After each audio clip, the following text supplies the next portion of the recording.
नमस्कार साथियों, हिंदी स्टेनो बढ़ोत वाले चैनल में आपका हार्दिक स्वागत है।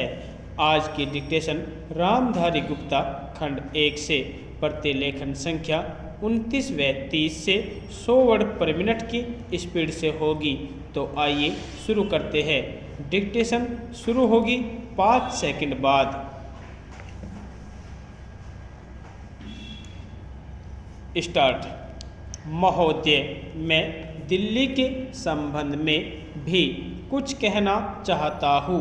अब दिल्ली चूँकि केंद्र शासित क्षेत्र है और दिल्ली को केंद्र शासित क्षेत्र माना गया है, तो स्वभावतः दिल्ली वालों को यह आशा थी कि केंद्र से शासित होने से यहाँ पर उन्नति होगी और यहाँ के लोगों को कुछ सुविधा मिलेगी, संतोष प्राप्त होगा।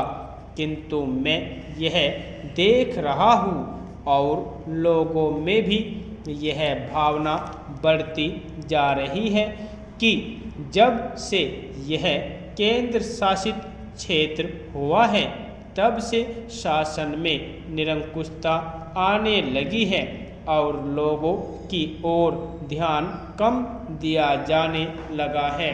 इसलिए मैं यह कहना चाहता हूँ कि दिल्ली प्रशासन के पुनर्गठन के ऊपर पुनः जोर दिया जाना चाहिए और हो सके तो उसके लिए एक समिति बैठा दी जाए और उसके लिए सोचा जाए कि दिल्ली का प्रशासन किस तरह का होना चाहिए।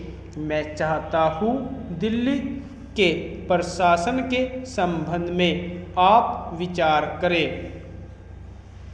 भ्रष्टाचार के संबंध में यहाँ बहुत कुछ कहा गया है, मैं पुनः उसको दोहराना नहीं चाहता, किंतु इतना अवश्य कहना चाहता हूँ कि आज देश में जनता का जो नैतिक स्तर है वह दिन प्रतिदिन गिरता जा रहा है। सरकार को यह सोचना चाहिए कि उनका वह नैतिक स्तर किस प्रकार उठाया जाए और किस तरह से लोगों की भावनाएं बदली जाए, किस तरह से लोगों में अनुशासन रह सके। इसके लिए सोचना अत्यंत आवश्यक है। हम जब भ्रष्टाचार की बात कहते हैं तब यह तो सभी मानते हैं कि भ्रष्टाचार है और इसमें कोई दो राय नहीं है कि भ्रष्टाचार मौजूद है। छोटे से अधिकारी से लेकर बड़े अधिकारी तक यह फैला हुआ है।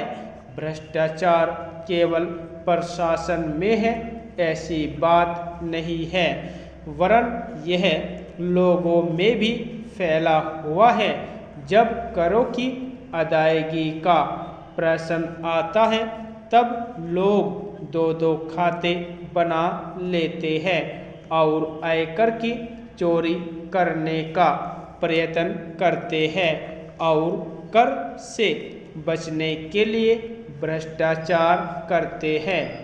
जैसे बगैर दोनों हाथ के ताली नहीं बज सकती, ठीक वही बात भ्रष्टाचार के संबंध में लागू होती है। भ्रष्टाचार के निवारण के लिए जितना अधिकारियों का कर्तव्य है उतना ही कर्तव्य जनता का है। अधिकारियों को तो सतर्क रहना ही चाहिए, क्योंकि यह जो संसद है वह कानून बनाकर उनके हाथ में दे देती है। उसका कार्यान्वयन करने के लिए जनता और नौकरशाही को सहयोग से कार्य करना चाहिए। महोदय, प्रशासन का यह कर्तव्य हो जाता है कि वह सतर्क रहे और अधिकारी लोग अपने को निष्पक्ष रखे, किंतु जो जनता के अंदर एक गिरावट आती जा रही है, वह भी एक देखने की बात है। इसलिए मैं चाहता हूँ कि सरकार कोई ऐसा प्रयत्न करे जिससे कि भ्रष्टाचार को रोकने के लिए जो लोगों का नैतिक स्तर ऊंचा होना आवश्यक है, उसको ऊंचा किया जा सके।